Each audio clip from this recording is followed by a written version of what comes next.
Hey everybody, what's up and welcome back to today's video guys. And today guys, I'm going to go ahead and be showing you how to go ahead and print shipping labels in your Shopify store. This is a very simple thing to do, so make sure to watch this quick and easy video till the very end and follow my steps correctly so you can make sure this works the same for you and you can do this yourself. But yeah guys, let's get straight into it.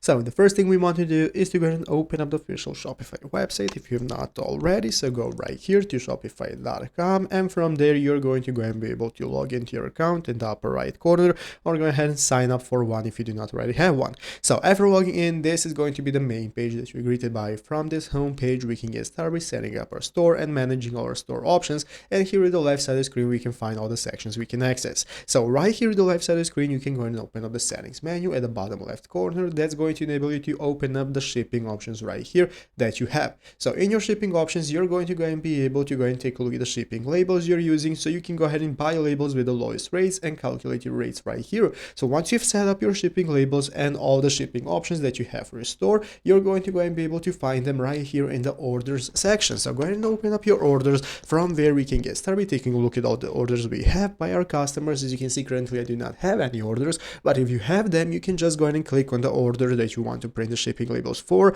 and it's going to give you the menu where you can go and find the shipping labels and then print them from there. Once you've printed them, you can go and use them, send your products, and so on, and all of that is going to go and be doable right here from the order section once you set it up in your settings. So that's how it's done. So I hope this video was helpful. If it was, make sure to leave a like, subscribe to the channel. So thanks for watching, take care, and bye.